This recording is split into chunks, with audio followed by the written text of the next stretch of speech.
Hi everyone, it's Katie, and I want to thank you for joining me today.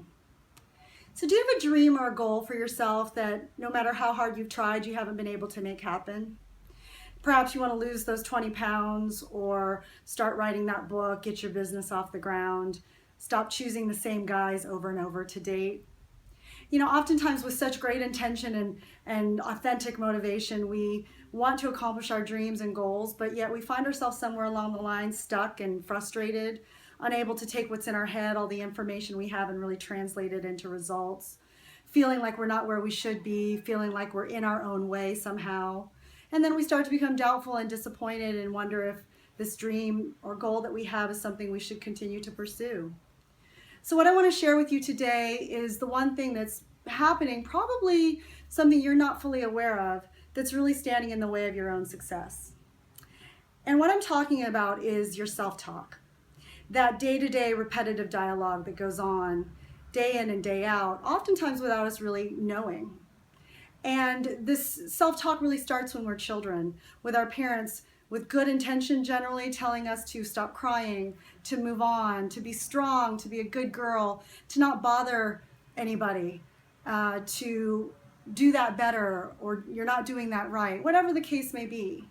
And what we realize is that what they're telling us is oftentimes what they heard as children themselves. So they pass down their playlist to us, and as we grow into adults, we adopt those playlists and then we add some more of our own. And oftentimes our self-talk is beneficial. It's motivating. It gets shit done. We're able to get the first job that we got. We're able to get through school. When we're sad, it's the thing that gets us up and moving forward. But sometimes the self-talk can actually turn quite negative and critical.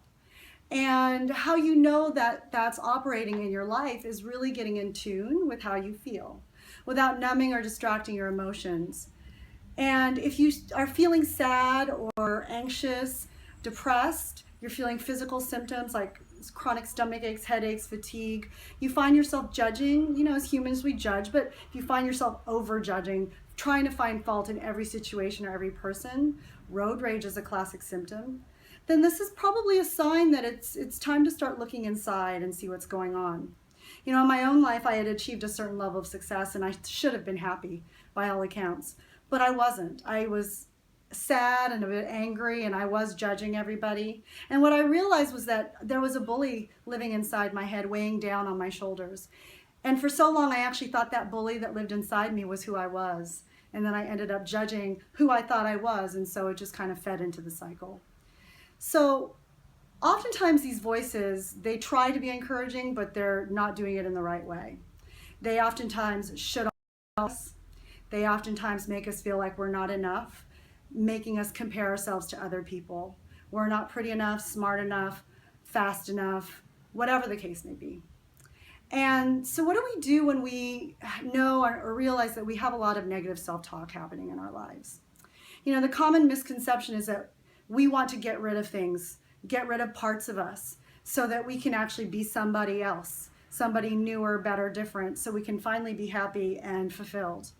And really, it's not about that. It's really about understanding that these parts of us are really trying to get us positive things, but they are not us. We are separate from these thoughts. And so meeting these thoughts and observing them with neutrality and giving them or counteracting what they're trying to spew at us, giving them something kind and patient and understanding. Because these parts of us are really trying to get our attention, and they're really trying to get our love and our acceptance. And so much like a baby that's learning to walk, the people around that baby are not judging that baby, telling that baby that they're not doing it fast enough, they are slow, they're never gonna get it, they're not doing it right, they're not gonna walk like the baby next door. No, they're actually encouraging, and they're relaxed, and they're and they're patient with the baby. They believe that baby will walk, but they're enjoying the process of watching the baby learn. So that's really what we need to do. In our society, we haven't been trained to really be kind to ourselves. We've been trained to judge ourselves and push ourselves and bully ourselves, often to the point of exhaustion, and then inner dissatisfaction and unfulfillment, no matter how no matter how many goals or dreams you reach.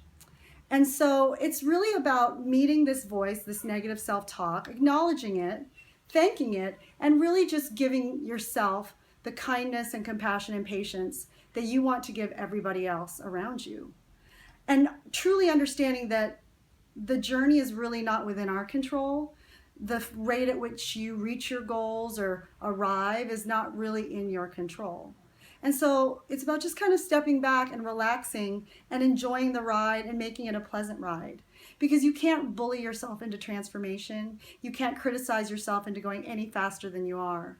But what you can do and what's in your control is to actually embrace all the parts of you and accept who you are and know that where you're at is really where you're meant to be. And then through that space of love, because I really believe this journey that we're all on is really about self-love, that your real authentic self, the you that is more effective, productive, motivated, can come through. And then you'll notice that you'll actually start doing things much quicker, because these parts of you will soften and no longer need to bully you or criticize you. So, and if you're able to give yourself this, you're able to give it to everybody else around you.